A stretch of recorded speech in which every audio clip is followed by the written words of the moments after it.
Ο λογοθεραπευτής είναι ο επαγγελματίας που ασχολείται με την εκτίμηση, τη διάγνωση και τη θεραπεία των διαταραχών του λόγου, της φωνής και της ομιλίας.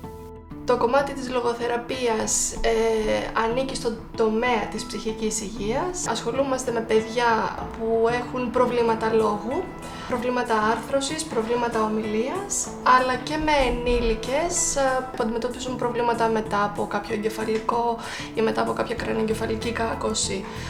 Ο λογοπαιδικός επίσης ασχολείται με προβλήματα κατάποσης, με δυσφαγίες και με παιδιά με άλλου είδους αναπηρίες, όπως κόφωση και άλλου είδους σύνδρομα που υπάρχουν. Για να γίνει κάποιος λογοθεραπευτής, στην Ελλάδα υπάρχουν τα ΤΕΙ λογοθεραπείας, υπάρχουν όμως και στο εξωτερικό τα πανεπιστήμια και από εκεί και πέρα καλό θα ήταν η περαιτέρω κατάρτισή του με κάποιο μεταπτυχιακό πρόγραμμα και με κάποια εξειδίκευση, αν θέλει, σε κάποιο κομμάτι που μπορεί να αφορά μόνο το παιδί, μόνο τον ενήλικα ή να καλύπτει όλη την γάμμα των προβλημάτων. Έως τώρα δεν υπήρχε άδεια ασκήσεως επαγγέλματος, ψηφίστηκε τώρα, οπότε είναι απαραίτητη πλέον η άδεια ασκήσεως του επαγγέλματος του λογοθεραπευτή.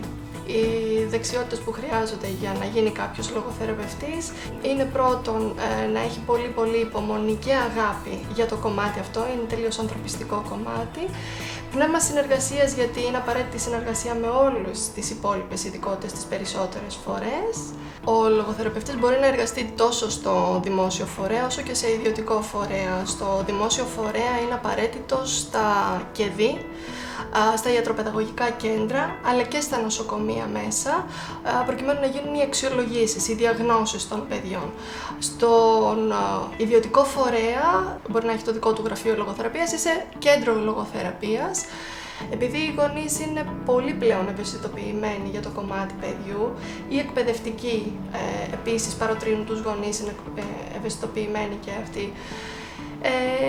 Είναι ένα επάγγελμα το οποίο έχει προοπτικές εξέλιξης. Μεγάλη ικανοποίηση δίνει στο λογοθεραπευτή πρώτον το αποτέλεσμα όταν ένα παιδί σου έρχεται με κάποιο ζήτημα είτε λόγου ή κάποιο άλλο πρόβλημα που πρέπει να αντιμετωπίσεις και το βλέπεις στην πορεία, την εξέλιξή του, την πρόοδο του και το τελικό αποτέλεσμα. Αλλά και η ικανοποίηση του γονέα, ότι σου εμπιστεύεται το παιδί σου και βλέπει τα αποτελέσματα στο παιδί. Θα πρότεινα στα νέα παιδιά να ακολουθήσουν το επάγγελμα του λογοθεραπευτή, αρκεί να έχουν πέραν της γνώσης, της απαραίτητης γνώσης κατάρτισης που χρειάζεται, να έχουν την αγάπη και την υπομονή, γιατί μιλάμε και για παιδιά με προβλήματα, παιδιά με αναπηρίες, που θέλει να έχεις πάρα πολύ υπομονή και πάρα πολύ αγάπη. Ακόμα και στα απολύτως φυσιολογικά παιδιά μπορεί να υπάρχουν οι δύσκολες μέρες τους, που πάλι και αυτά πρέπει να τα αντιμετωπίζεις με πολύ υπομονή.